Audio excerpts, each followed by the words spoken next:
భారతదేశంలోని ప్రధాన నగరాల్లో జీవించడం రోజురోజుకు భారంగా మారుతోంది. పెరిగిన ఇంటి అద్దెలు, నిత్యావసరాల ధరలతో సామాన్యులు, మధ్యతరగతి ప్రజలు ఆందోళన చెందుతున్నారు. ప్రపంచ నగరాల జీవన వ్యయాల లెక్కలను విశ్లేషించే నంబియా సంస్థ 2026 నాటి పరిస్థితులపై విడుదల చేసిన నివేదిక ఆసక్తికర విషయాలను వెల్లడించింది.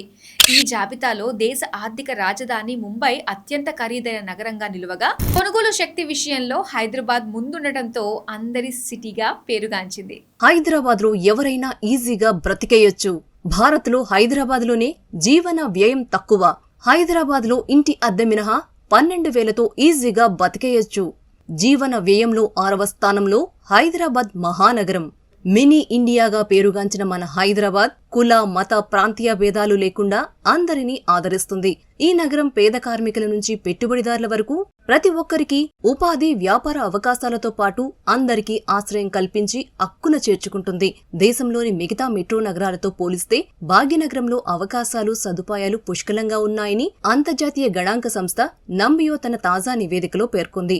భారత్లోని ఇతర మెట్రో నగరాలతో పోలిస్తే హైదరాబాద్ నగరంలో జీవన ఖర్చు చాలా తక్కువగా ఉందని స్పష్టం చేసింది. హైదరాబాద్ లో ఇంటి అద్దెను మినహాయిస్తే 12,000 నుంచి 50,000 వ్యయంతో నగరవాసులు జీవిస్తున్నారని నంబియో తెలిపింది. నంబియో నివేదిక ప్రకారం కాస్ట్ ఆఫ్ లివింగ్ ఇండెక్స్ 21 నుంచి 21.7 మధ్య ఉంది.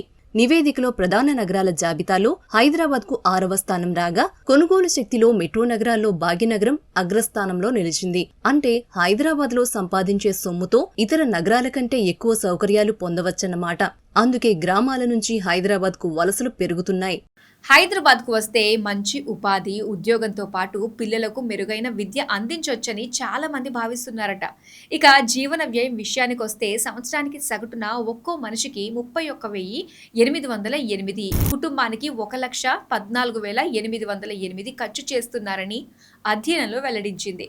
ఇక అద్దె విషయానికి వస్తే బెంగళూరుతో పోల్చితే హైదరాబాద్లో 33% తక్కువే ఉంటుందని నివేదిక పేర్కొంది. నంబియా నివేదికలో బేస్ సిటీగా న్యూయార్క్ నగరాన్ని పరిగణిస్తూ 100 పాయింట్లు కేటాయించారు. న్యూయార్క్ కాస్ట్ ఆఫ్ ఇండెక్స్ ను 100గా తీసుకుంటారు. ఇతర నగరాల సూచీలను దాంతో పోల్చి వాటిని లెక్కిస్తారు. Crowd source data, super market వెబ్సైట్లు, గవర్నమెంట్ సోర్సుల ఆధారంగా దీనిని నిర్ణయిస్తారు. Basket of goods and services, నలుగురు కుటుంబ సభ్యులు సగటు ఖర్చులను పరిగణించి స్కోర్ ఇస్తారు. కూరగాయలు, పళ్ళు, పాల ఉత్పత్తులు, మాంసం, బస్సు ప్రయాణం, రెస్టారెంట్లలో భోజనం, టాక్సీ, పెట్రోల్ వినియోగం, విద్యుత్, నీరు, మొబైల్, ఇంటర్నెట్, ధరించే దుస్తులు, ఆటలు, ఇలా ప్రతి విభాగానికి విడిగా మార్కులుంటాయి. ఈ విధంగానే ప్రతి ఉత్పత్తి ధరను వాటి బరువుతో గురించి మొత్తం బాస్కెట్ కాస్ట్ నిర్ధారిస్తారు. దీనిని న్యూయార్క్ సిటీ బాస్కెట్ కాస్ట్తో భాగించి 100తో యాడ్ చేసి జీవన ఖర్చు సూచీని నిర్ధారిస్తారు. హైదరాబాద్ లో సగటు జీవన వ్యయంలో భాగంగా సింగిల్ బెడ్రూమ్ 7,000 నుంచి 30,000 వరకు అద్దె ఉండగా, అదే ట్రిపుల్ బెడ్రూమ్ 20,000 నుంచి 75,000 వరకు అద్దె కడుతున్నారు. దుస్తుల కోసం 1,000 నుంచి 6,000 వరకు వ్యయం చేస్తున్నారు. ప్రతి నెల రవాణా ఖర్చు 500 నుంచి 2,500. జిమ్ కోసం 1,000 నుంచి 4,000. మొబైల్ ఫోన్ మంత్లీ ప్లాన్ 300 నుంచి 900. ఇంటర్నెట్ బిల్ పేరిట 500 నుంచి 1,500 ఖర్చు చేస్తున్నారు.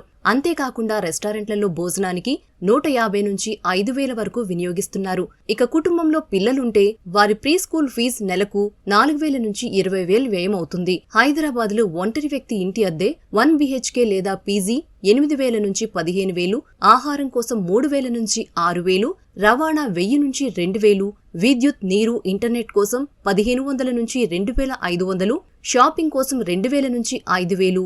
ఇలా మొత్తం నెలవారీ ఖర్చు 15,500 నుంచి 30,500 వరకు ఖర్చు చేస్తున్నారు.